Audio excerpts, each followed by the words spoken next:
ትላንትና የቪኒ ጁኒየር ጉዳይ ላይ ገና ያላለቀ ነገር አለ ያለን ነበር። አዳዲስ ጉዳዮች ተሰምተዋል። በተለይ ደግሞ በአርሰናል ቤት ያለ ውስጥ አዋቂ ነው የሚባልለት ማንነቱ የማይታወቅ አንድ ፔጅ አለ። የፔጅ አንድ ኦፍ አርሰናል ይባላል። እዚህ ላይ የተመለከትናቸው ዝርዝር መረጃዎች አሉ። ከማንቸስተር ዩናይትድ ጋር በተያያዘ በቅርብ ቀናት ላይ የዩናይትድ የዝውውር ዜናዎች በጣም ቀዝቀዝ ብሏል። በእነዚህ ጉዳዮች ላይ ግን አዳዲስ የሰማናቸው በተለይ ደግሞ ማንቸስተር ዩናይትድ አጥቂ ላይ፣ ተከላካይ ላይ እንዲሁም ደግሞ አማካኝ ስፍራ ላይ ተጫዋች ይፈልጋል የሚሉ ጉዳዮችን ስንሰማ እንደነበር ይታወቃል። በእነዚህ ሀሳቦች ላይ የምናነሳቸው ጉዳዮች አሉ። በተለይ ደግሞ የግራ መስመር አጥቂ ቦታ ላይ የሰማናቸው ያሉ ጉዳዮች አሉ። የማርከስ ራሽፈርድ ጉዳይ ከለየለት ከሴሪያው አንድ ተጫዋች ለማምጣት ዩናይትድ እንቅስቃሴ ላይ ይገኛል ተብሏል። አጥቂም ከቸልሲ ለማስፈረም ዩናይትዶች ፍላጎት እንዳላቸው በጭምጭምታ ደረጃ እየሰማ እንገኛለን። እነዚህ የትኞቹ ዝውውሮች ናቸው? በስፋት እንመለከታቸዋለን። የማንቸስተር ሲቲ የሮድሪ ጉዳይ፣ የአዩብ ባዴ ጉዳይ ይነሳል። ሊቨርፑልና ብራድሌ ባርኮላ እንዲሁም የቸልሲ ጉዳይ በተከላካይ ቦታ ላይ ከባርሰሎና አንድ ተጫዋች ለማምጣት ይፈልጋል። ከቸልሲ ሊለቅ እንዲሁም ደግሞ ወደ ቸልሲም ሊቀላቀሉ የተቃረቡትን ተጫዋቾች በተመለከተ እያነሳን እንቀጥላለን። ሚኬል አርቴታንም ከረጅም ጊዜ በኋላ ድምጹን ሰምተነዋል። ምናልባት ከፕሪሚየር ሊጉ መጠናቀቅ በኋላ ሚኬል አርቴታ ድምጽ ተሰምቷል። በዝውውር ጉዳዮች ላይ ያነሳቸው ጉዳዮች አሉ። እነዚህን በተመለከተ ተጨማሪ ሀሳቦችን እያነሳን እንቆያለን። የእናንተን መልእክት፣ ሀሳብ፣ አስተያየቶችም እንቀበላለን። ለማንቸስተር ዩናይትድ ደጋፊዎች ግን አንድ ጥያቄ አለኝ። ሶለመንስ በትልቅ ግብ ጠባቂ መተካት አለበት ብላችሁ ታስባላችሁ?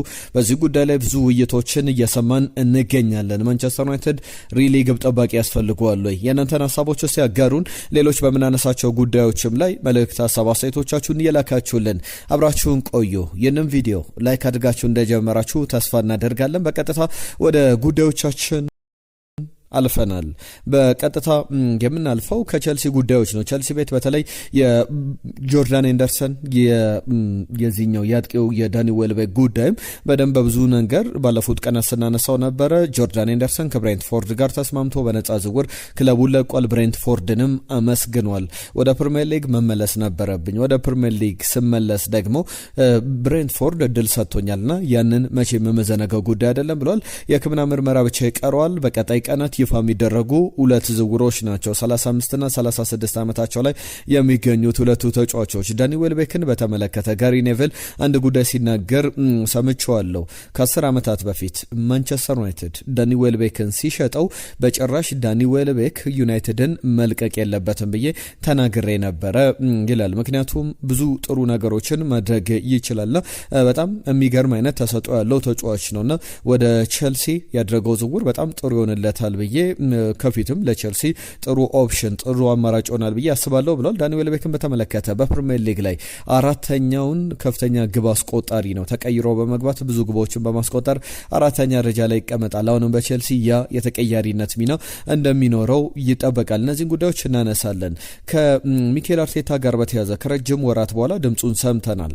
አንድ ያነሳው ጉዳይ ስለ ዝውውር ነው። ሌላኛው ደግሞ የክሪስቶስ ዞሊስን የሊያንድሮ ትሮሳርድን ጉዳይ አንስቷል። ክሪስቶስ ዞሊስን ወደ አርሰናል መምጣት፣ ሊያንድሮ ትሮሳርድ ደግሞ ከአርሰናል መልቀቅን በተመለከተ በዚህ ጉዳይ ላይ በተለይ ይህንን አጋጣሚ መጠቀም ፈልጋለሁ። ሊያንድሮ ትሮሳርድን ማመስገን ፈልጋለሁ። በእኛ ስኬት በእኛ ጉዞ ላይ በጣም የሚገርም ሚና ነበረውና ሊተካ የሚችል አይነት ተጫዋች አይደለም። ነገር ግን ዞሊስን አይነት ደግሞ ሌላ ኳሊቲ ያለው ተጫዋች በየጊዜው ሁሉም በጣም ቶሎ ሊወዱት የሚችል አይነት ተጫዋች ያስፈርመናል፣ ጥሩ ታለንት ያለው ተጫዋች በሚል የገለጸው ነገር አለ። ተወዱታላችሁ ብሎ ተናግሯል። ከዚህ በፊት ባለፈው ዓመት ክረምት ላይ ከተጠናቀቁ ዝውውሮች መካከል አንድ ተጫዋች ስምን አንስቶ ይህንን ዝውውር ሲጠናቀቅ በደንብ ብዙ አርሰናል ደጋፊዎች እምነት አልነበራቸውምና ለምን ሲሉ ነበር። ሚኬል አርቴታ በወቅቱ የሰጠው ምላሽ በእርግጠኝነት ጊዜው በገፋ ቁጥር በጣም የምትወዱት ተጫዋች ይሆናል ብሎ ነበር። ያ ተጫዋች ፒየሮ ኤንካፒዬ ነበረ። ፒየሮ ኤንካፒዬን የአርሰናል ደጋፊዎች በደንብ ወዳችሁት እንደተጠናቀቀ ተስፋ አደርጋለሁ። በዛ ጉዳይ ላይ ይነሳልና ክሪስቶስ ዞሊስም እንደዛ ነው ሚና ይኖረዋል ብሏል።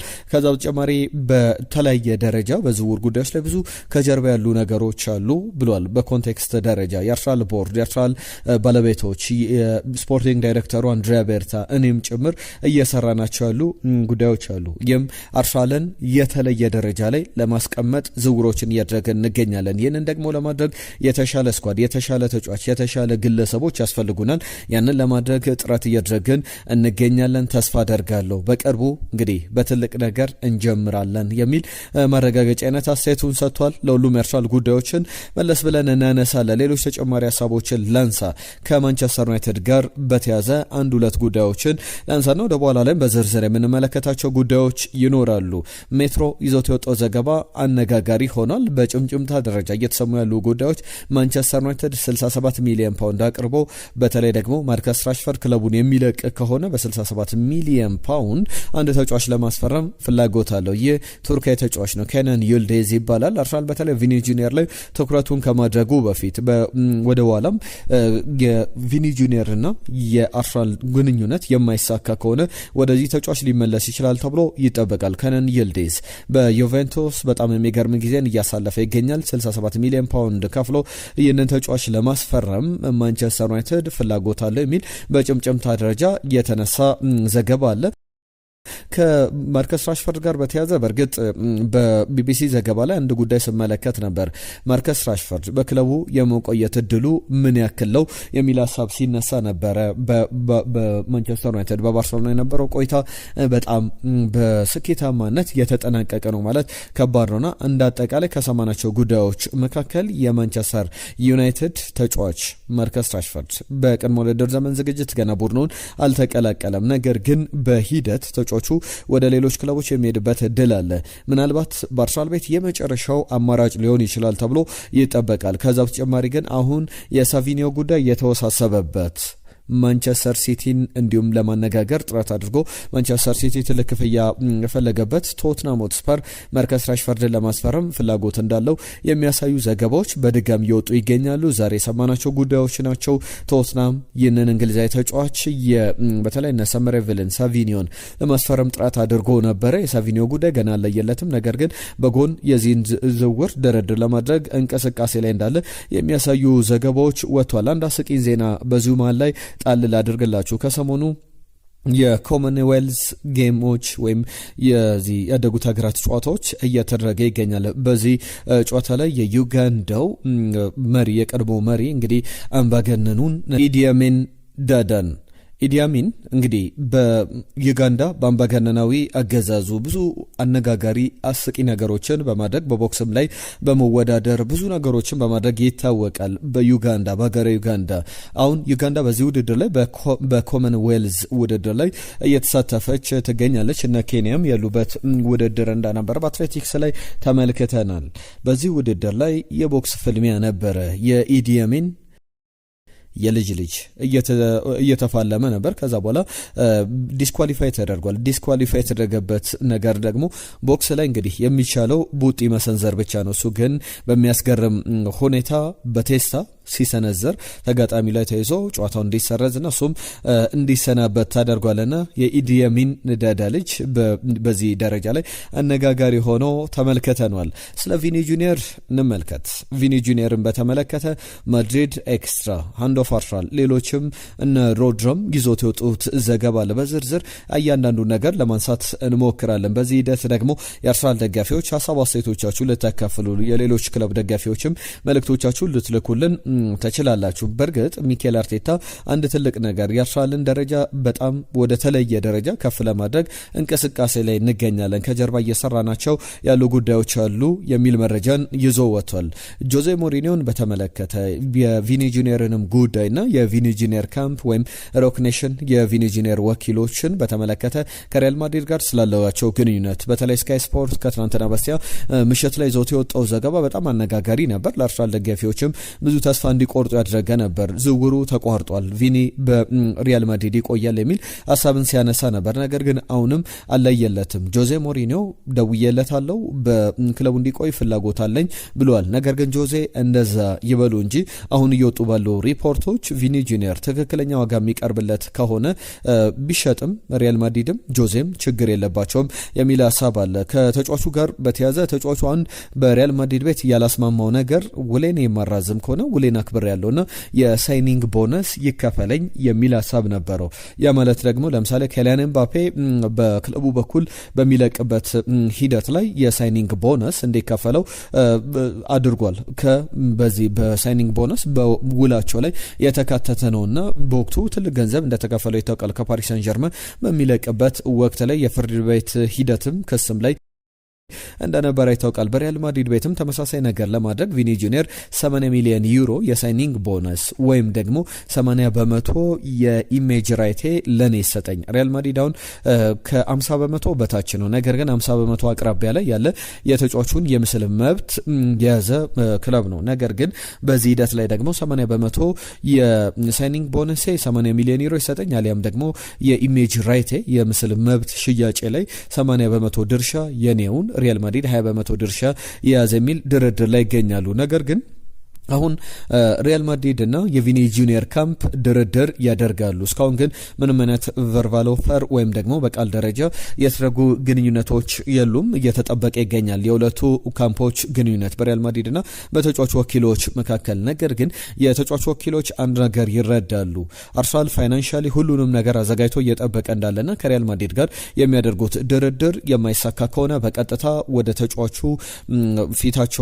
ተጫዋቹን ይዘው ፊታቸውን በማዞር ወደ አርሰናል ቤት እንደሚያመሩ በእርግጠኝነት እያሰቡ ይገኛሉ የሚሉ ሀሳቦች አሉና እስካሁን እንደ ሮድራ ዘገባ ከሆነ በስፔን ብዙ የውስጥ አዋቂ ከሚባሉ ምንጮች መካከል አንዱ ነው። አንድ ዘገባ ይዞ ወጥቷል። ምንም አይነት ሚቲንግ እስካሁን በቪኒ ጁኒየርና በሪያል ማድሪድ መካከል አልተደረገም። ቪኒ ጁኒየር ደግሞ በክለቡ እንዲቆይ ይፈልጋል። የሚቆየው ከሆነ ግን በሪያል ማድሪድ በኩል ዋጋ መክፈል ወይም ደግሞ ተጫዋቹ ዋጋ መክፈል ይኖርባቸዋል።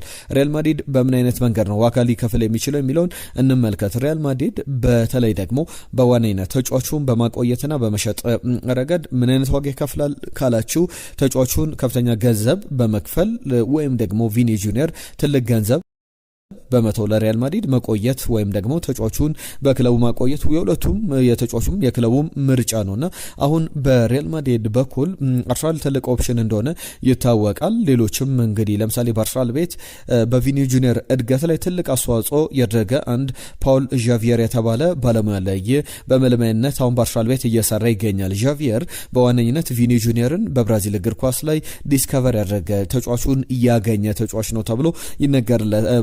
ተጫዋቹን ያገኘ ባለሙያ ነው ተብሎ ይነገርለታልና ፓብሎ ዣቪየርም በዛ በአርሰናል ቤት መገኘት ትልቅ አስተዋጽኦ እንዳለው ለአርሰናል እንደ ትልቅ አድቫንቴጅ እየታየ ይገኛል። ነገር ግን አሁንም ምን ያክል እድል አለው ብላችሁ ብትጠይቁ የናንተን የቪኒ ጁኒየር ጉዳይ ምን ያክል ፐርሰንት እድል አለው ከመቶ 50%፣ 60%፣ 100% እያላችሁ ምን ያክል እድል አለው የሚለውን ነገር ወደ አርሰናል የመምጣት ሀሳባችሁን አጋሩን። ይህንን ቪዲዮ ላይ ካደርጋችሁ አብራችሁ እንዳላችሁ ተስፋ እናደርጋለን። የመጨረሻ የቪኒ ጁኒየር ጉዳይ ላንሳ እዚህ ጋር በተለይ ደግሞ ከአርሰናል ጋር በተያዘ በዋነኝነት ማድሪድ ኤክስትራ ይዞት የወጣው ዘገባ የአርሰናል ባለቤቶች ጭምር በዚህ ዝውውር ላይ የተካፈሉበት እየተነጋገሩበት ይገኛሉ። ክለቡ እንግዲህ ዳይሬክት ኮንታክት ከሮክኔሽን ኤጀንቶች ጋር ሮክኔሽን ማለት የጄዜ የሙዚቀኛው ጄዜ ባለቤትነት ስር ያለ ትልቅ የተጫዋቾችን በወኪልነት ይዞ የሚሰራ ትልቅ ተቋም ነውና ይህንን የሮክኔሽን ተደራዳሪዎች ከአርሰናል ጋር ቀጥተኛ ግንኙነት አላቸውና አሁንም ምንም የተቀየረ ነገር የለም። በሪያል ማድሪድ በኩል ያሉ ድርድሮች በቀጣይ የማይሳኩ ከሆነ ቪኒ ጁኒየር ወደ አርሰናል የመሄድ እድል አሁንም አለ። ያለቀ የተጠናቀቀ ጉዳይ አይደለም በሚል የሰማናቸው መረጃዎች አሉ። ከዛ ውጪ ብራድሊ ባርኮላን የተመለከተ ጉዳይ ላንሳ።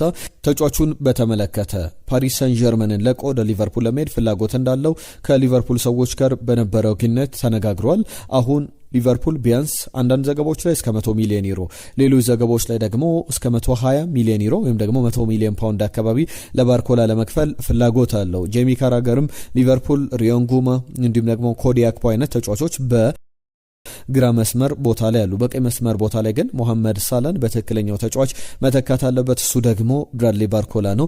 ያ ተጫዋች መምጣት አለበት፣ ዝውውሩ መጠናቀቅ አለበት የሚሉ ሀሳቦች አሉ። ሌኬፕ ዘ ታይምስ ዘገባውን ይዘውት ወጥቷል። በጣም የተቃረበ ዝውውር ይመስላል። በተለይ ደግሞ አርሰናል የቪኒ ጁኒየር ጉዳይ ሳይሳካለት ቀርቶ እዚህ ዝውውር ላይ ካልገባ በስተቀር ብራድሊ ባርኮላ መዳረሻው አንፊልድ፣ መዳረሻው ሊቨርፑል፣ መዳረሻው የአንዶኒ ኢራዮላ ቡድን እንደሚሆን የሚያጠራጥር አይደለምና ይህንን በስፋት መመልከት ይቻላል። ከሮድሪ ጋር በተያያዘ የሚነሱ ጉዳዮች አሉ። ማንቸስተር ሲቲ ቤትም የምንመለከታቸው አንዳንድ መረጃዎችን ላንሳላችሁ። በተለይ ደግሞ ከሪያል ማድሪድ ጋር በተያያዘ ተጫዋቹን በ40 ሚሊዮን ፓውንድ አካባቢ ለማስፈረም ፍላጎት እንዳላቸው የተጫዋቹ ተመን ያ ይሆናል ብለው እንደሚጠብቁ ተናግሯል። 30 ዓመቱ ላይ ይገኛል ሮድሪ። በቀጣይ 3-4 ዓመታት ሪያል ማድሪድም በትልቅ ደረጃ ቢያንስ ማገልገል ይችላል። ሪያል ማድሪድ ያለበት ትልቁ ክፍተት እሱ ነው ተብሎ ይጠበቃል። ነገር ግን አሁን ካለው የገበያ ኢንፍሌሽን አንጻር አንድ ዓመት ውል ቢቀረው እንኳን ለምሳሌ ቪኒ ጁኒየር አንድ ዓመት ውል ነው የሚቀረው። ነገር ግን ሪያል ማድሪድ ቢያንስ ከ140 ሚሊዮን ፓውንድ በላይ ለተጫዋቹ እፈልጋለሁ የሚል ሀሳብ እንዳለው የሚያሳዩ ዘገባዎች አሉ። በሮድሪ በኩልም ተመሳሳይ ነገር ማንቸስተር ሲቲ ሊጠይቅ ይችላል። ምክንያቱም አሁን ያለው የገበያ ዋጋ በጣም ትልቅ ነው።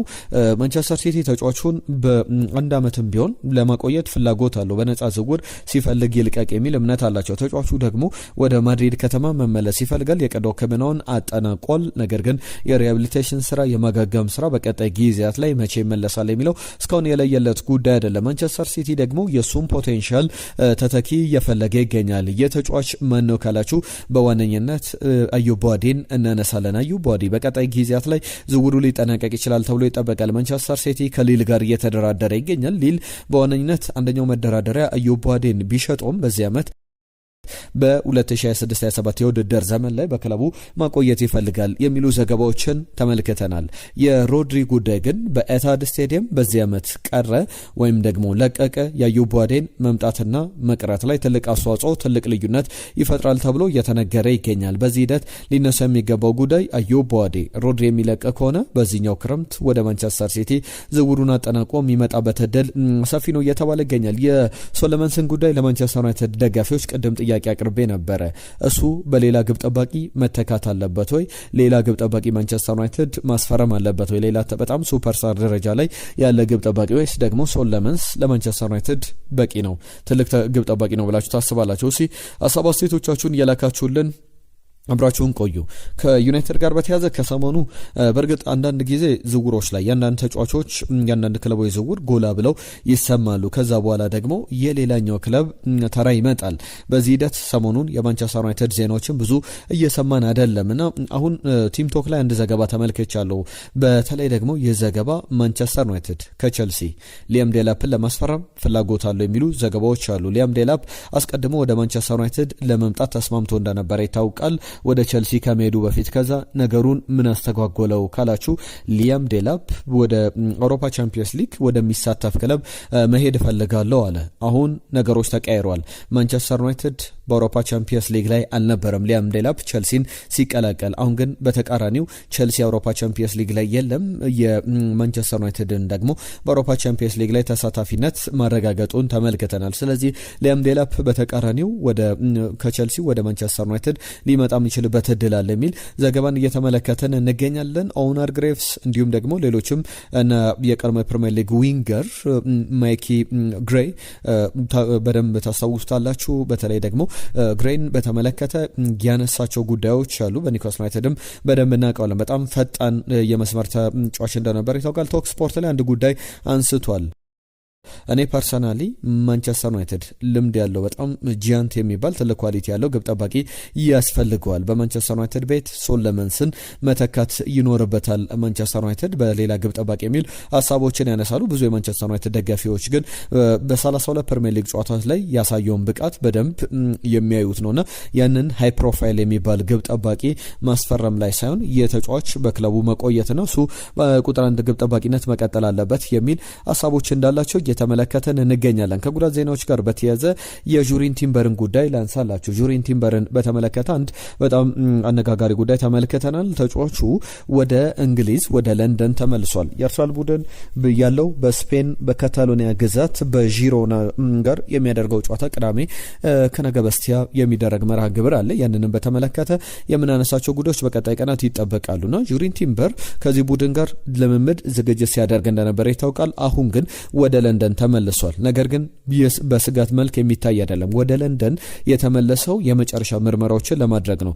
በክረምቱ የግሮይን ወይም ደግሞ የብሽሽት ጉዳት ነበረበትና እሱን ለመታከም መጠነኛ የቀዶ ሕክምና አድርጎ እንደነበር ይታወቃል። የማገገም የሪሃቢሊቴሽን ስራዎችን እየሰራ ይገኛልና የመጨረሻ ክትትሉን ለማድረግ ወደ ለንደን እንደተመለሰ የሚያሳዩ ዘገባዎችን ተመልክተናል እንጂ ያን ያክል የሚያሳስብ ጉዳይ እንዳልሆነ እየሰማን እንገኛለን። ማንቸስተር ሲቲ የጄምስ ትራፎርድን ተተኪ ፍለጋ ገበያው ላይ ወጥቷል። በግብ ጠባቂነት ደረጃ የቀድሞ ሊቨርፑል ግብ ጠባቂ ደግሞ በማንቸስተር ሲቲ እይታ ውስጥ ገብቷል። የማርሴ ሁለተኛ አማራጭ ግብ ጠባቂ ነው፣ ሩሊ ይባላል። የአርጀንቲና ግብ ጠባቂ ምናልባት በማንቸስተር ሲቲ ልንመለከተው እንችላለን የሚሉ ዘገባዎችን እየተመለከተ እንገኛለን። ከቸልሲ ጋር በተያዘ ሁለት ጉዳዮች ይነሳሉ። አንደኛው ፊሊፔ ጆርገንሰንን የተመለከተ ነው። ሌላኛው ደግሞ ከባርሰሎና ሊያስፈርመው ስለሚፈልገው ተጫዋችም እናነሳለን። በመሀል ግን የእናንተን ሀሳቦች ሊያስተናግድ ታሪኩ ከደቡብ አፍሪካ ትናንትና መልእክቱ ልኮልናል። ሰሞኑን ጠፋ ብሎ ነበር። ታሪኩ ከልብ እናመሰግናለን። ስለ አርሰናልም ሀሳቡን አጋርቶናል። ከልብ እናመሰግናለን። የዘውትር አድማጫችን ነው። አቡኪ የተባለ አድማጫችን ርዕሱ ላይ ተቃረበ የሚል ዜና ነገር ግን ተንተናው ላይ ተቃረበ የሚለው ነገር የለም ብሎናል። ነገር ግን እንደዛ አይደለም። ትናንትና ተቃረበ ያልነው የብኖ ጉማሬ ዝውውር ነበረ። በሱ ዝውውር ላይ ደግሞ ተጨማሪ ሀሳቦችን ትናንትና ማንስተናል። ኤዲያው ያነሱት ጉዳይ አለ። በዚህ ጉዳይ ላይም አዳዲስ የሰማናቸው መረጃዎች ለማቅረብ እንሞክራለን። ብስራቶች እንዴት ናችሁ ብሎናል። ማክስ የተባለ አድማጫችን ደህና ነን ከልብ እናመሰግናለን ስለ ሀሳብ ስለ አስተያየት። ከዛ በተጨማሪ አበበ የጻፈውን መልእክት አለ። አዲስ ነገር የለም ወይ ብሎናል። አዳዲስ ነገሮችን አንስተናል። ትናንትናም ዛሬም ሁሌም አዳዲስ ነገሮችን ይዘን እየመጣን እንገኛለን። አንድ አምላክ ብርሃኑ የጻፈልን መልእክት አለ። ኒኮላስ አኔልካ ዞንሊ ፕሌየር ብሎናል። who played for the three clubs ብሎናል። ለቸልሲ ለማንቸስተር ዩናይትድ እና ለአርሰናል የተጫወተ በሚል ነገር ግን ኒኮላስ አኔልካ ለማንቸስተር ዩናይትድ አልተጫወተም። ዘሪሁን ታፈሰ የጻፈልን መልእክት አለ። ሰለቸኛ አርሰናል ከላይም ፈለገ ለምሳሌ ሮጀርስን፣ ብሩኖን፣ ባርኮላን አሁን ደግሞ ቪኒ ጁኒየር በጣም ሂሩዊጎ ብቻ ነው መስማት የምንፈልገው ብሏል። ነገር ግን የዝውውር ሂደቶች በዚህ መንገድ ከፍታና ዝቅታ አላቸው። ይመጣሉ፣ ይሄዳሉ፣ የሚጠናቀቁ ዝውውሮች ይኖራሉ። አንዳንድ ተጫዋቾች ተጠናቀቁም ተብለው ማሊያ ይዘው የተሰረዙ ዝውውሮችን እናውቃለን። የዝውውር ዜናዎች እንግዲህ ያለበለዚያማ እንደዚህ ካልሆነ የዝውውር ዜናዎች ላይኖሩ ነው ማለት ነው። አለቀ ሲባል ብቻ ልናነሳ ነው። ስለዚህ ያሉ አዳዲስ ፕሮግረሶችን የዜናዎቹን እድገቶች ሁሉ ጊዜ ማንሳታችን አይቀርም። ሰይድ አህመድ እያነሳቸው ጉዳዮች አሉ። የዝውውር ዜናዎች ሰልችቶኛል፣ ቪኒ አልቫሬዝ ሌሎችንም ጉዳዮች አንስቶልናል። ሰይድም በዛ መንገድ ነገሩን ብትረዳልን። የዝውውር ዜናዎች እንግዲህ ሁሉ ጊዜ ተጠናቀቀ ብቻ አይደለም። የዝውውር ዜናዎች ፈለገ ከመጀመሪያ ሂደት ጀምሮ ጥያቄ ያቀረበ የሕክምና ምርመራ አደረገ፣ የሕክምና ምርመራ መውደቅም አለ፣ የተለያዩ ጉዳዮች ይነሳሉ። በመጨረሻ ሰዓትም ስምነት ላይ አለመድረስም አለና በዛ ደረጃ እንድትረዱን እንድትገነዘቡት እንፈልጋለን። ሌሎችም አበበ ለራ የጻፉልን መልእክቶች አሉ። ከልብ እናመሰግናለን። አህመድ ከጅቡቲ ያነሳልን ጉዳዮች አሉ። ባለፉት ቀናት ስለ ጅቡቲ ወገኖቻችን ድምጻችንን አሰምተናል። የቪኒ ጉዳይ ከባድ ነው። እሱን ትተው አርሰናል በመካከለኛ ገንዘብ ሌሎች ተጫዋቾችን ቢያስፈርሙ ብሎናል። ቡሽ ገዛኝ የጻፈልን መልእክት አለ። ጆሴፍ እንዲሁ ሌላኛው መልእክት የጻፈልን መልእክት ነው፣ አድማጫችን ነው። ከዛ በተጨማሪም አቤል ቪኒ ጁኒየር አያስፈልግም ባይመጣ ይሻላል የሚል መልእክቱን ልኮልናል። ታደለ ገለታ ራሂም ስተርሊንግ ለአራት ታላላቅ ክለቦች ተጫውቷል፣ ሊቨርፑል፣ ማንቸስተር ሲቲ፣ አርሰናል፣ ቸልሲ ብሎናል። ነገር ግን ራሂም ስተርሊንግ ለዩናይትድ አልተጫወተም። እኛ ጥያቄያችን ለዩናይትድ ለቸልሲና ለአርሰናል የተጫወተ ተጫዋች ነው። አሎንሶ የፈርጉሰንን አስተሳሰብ እየተገበረ ይገኛል ብለውናል። ታደሰ ገለታ የጻፈልን መልእክት ነው። ለምሳሌ በቡድኑ ውስጥ ቢያንስ 3 ልምድ ያላቸው ተጫዋቾች ሊኖሩ ይገባሉ ይላል ሰር አሌክስ ፈርጉሰንና እነሱን ሜዳ ላይ እንዳሰልጣኝ ናቸው ይሉ ነበርና ሰላማችሁ ይብዛ ብሎናል። በቸልሲ በኩል እነዚህን ዝውውሮች አንስተናል። የሞርጋን ሮጀርስም ጉዳይ አስቀድሞ መጠናቀቁ ይታወቃል። ሌሎች ትልቅ ዝውውሮችን ቸልሲ እያደረገ ይገኛል። የሰማናቸው ጉዳዮች አሉ። መጨረሻም እናነሳለን። ፓማባይ መጻፈልን መልእክት አለ፣ እናመሰግናለን። ከዛ ውጪ ደግሞ አኬነኝ ከደቡብ አፍሪካ ብሎ መልእክቱን ልኮልናል። ሁላችሁም ስለ ጻፋችሁልን መልእክቶች በሙሉ ስለ ሀሳብ ስለ አስተያየቶቻችሁ ስለ ማስተካከያዎቻችሁ በሙሉ እናመሰግናለን። የመጨረሻ ጉዳዮችን ልናነሳ ነው። ቸልሲ 2 ተከላካዮችን ይፈልጋል። አንደኛ ክሪስታል ፓላስ ተጫዋች ነው። በእርግጥ ከክሪስታል ፓላስ ማክሰንስ ሎክራን ማስፈረሙ ይታወቃል። ቸልሲ ውል ፈርሞ ልኳል። የክሪስታል ፓላስ ውል መፈረምና የሕክምና ምርመራው ተጠናቋል። ይፋ መደረግ ብቻ የሚቀረው ዝውውር እንደሆነ ይታወቃል። ነገር ግን አሁን ከክሪስታል ፓላስ ከሚያመጣው ሌላ ተጫዋች አለ ተብሏል። እሱ እናነሳለን። ከዛ አስቀድሞ ግን 35 ሚሊዮን ዩሮ የተገመተ ተጫዋች አለ፣ ጄራርድ ማርቲን። ይህንን ተጫዋች ከባርሴሎና ተጫዋቹን ለማስፈረም ቸልሲዎች ፍላጎት እንዳላቸው ይነሳል። የፊሊፔ ጆርገንሰን ጉዳይም ከቸልሲ ካምፕ ለቋል። በቅድመ ውድድር ዘመን ዝግጅት ቸልሲ እየተዘጋጀ ይገኝ ነበር። አሁን ወደ ስትራስቡርግ ለማቅናት መስማማቱን የሚያሳዩ ዘገባዎችን ተመልክተናል። የቸልሲ ሌላኛው ጉዳይ ከክሪስታል ፓላስ ሊያመጣው የሚፈልገው ተጫዋች አለ ተብሏል። ይህ ተጫዋች ደግሞ ዳንኤል ሙኖዝ ነው። የኮሎምቢያ ተጫዋች በጣም በቸልሲ በጥብቅ እየተፈለገ ይገኛል። 52 ሚሊዮን ፓውንድ አካባቢ ከፍሎ ማክሰንስ ሎክሯን ቸልሲ ማስፈረሙ ይታወቃል። ዩኒቨርሳል ይዞት በወጣው ዘገባ መሰረት ሙኖዝ በቸልሲ ራዳር ውስጥ ይገኛል። ይህ የመስመር ተጫዋች እንግዲህ 30 ዓመቱ ላይ ይገኛል። በጣም ጥሩ አቅም እንዳለው ይታወቃልና በተለይ ደግሞ በመስመር ቦታ ላይ ዊንግ ባክ ሆኖ መጫወት ይችላል። ይህንን ተጫዋች ቸልሲ ለማምጣት ፍላጎት እያሳየ ይገኛል። የብሩኖ ጉማሬሽ ጉዳይ ላይ ኤዲሃው አንድ ሀሳብ ሲሰጡ ተመልክቻለሁ። በተለይ ደግሞ ከብሪስቶል ሲቲን የፕሪሲዝን ጨዋታ መጠናቀቅ በኋላ አንዳነሱት ጉዳይ አለ። በተለይ ብዙ ዲስትራክሽኖች አሉ፣ ተጫዋቹ ሊረብሹ የሚችሉ ነገሮች አሉ። እስካሁን በዚህ ጉዳይ ላይ እኛ የምንወስናቸው ነገሮች ያሉ። በቀጣይ ግን ብሩኖ ጉማሬሽ ወደ ኒውካስል ዩናይትድ ይመለሳል፣ ልምዱንም በቋሚነት ከቡድኑ ጋር ያደርጋል ብዬ አስባለሁ የሚል ሀሳባቸውን ሲያነሱ ተመልክቻለሁ። ነገር ግን የተጫዋቹ ጉዳይ በዛ ደረጃ የሚታይ አይደለም። አርሰናል በእርግጥ አስቀድሞ ከብሩኖ ጉማሬሽም ከቪኒ ጁኒየርም ጉዳይ የተከላካይ ስፍራ ተጫዋች ላይ ዝውውሩን ሊያጠናቅቅ በጣም ተቃርቧል የሚሉ ዘገባዎችን ስንሰማ ነበር። ነገር ግን ማን ነው የሚለው እስካሁን አልተገለጸም። ከዛ ውጪ ግን በብሩኖ ጉማሬሽ ጉዳይ ላይም የዝውውር ሂደቱ በደንብ የሚጠናቀቅ እንደሆነ በስፋት ማንሳት ይቻላል። በአርሰናል በኩል የበለጠ ከሌሎች ዝውውሮች የበለጠ የተቃረበ ዝውውር ነው ተብሎ መናገር ይቻላል። ሁሉም እነዚህን ጉዳዮች በተመለከተ ሌሎች አዳዲስ ጉዳዮችን ጨምረን የምንመለስ ነው የሚሆነው። ለሀሳብ ላስተያየቶቻችሁ ለሰጣችሁን ጊዜ ከልብ እናመሰግናለን። ቆይታችንን እንደወደዳችሁት ተስፋ እናደርጋለን። በአዳዲስ ጉዳዮች ደግሞ እንመለሳለን። ቪዲዮቻችንን ላይክ፣ ሼር፣ ሰብስክራይብ አድርጉ። በየዕለቱ አዳዲስ ጉዳዮችን ይዘን እንመጣለን። የዛሬን እዚህ ላይ ያጠናቀቅን። ጤና ይስጥልን ብለናል።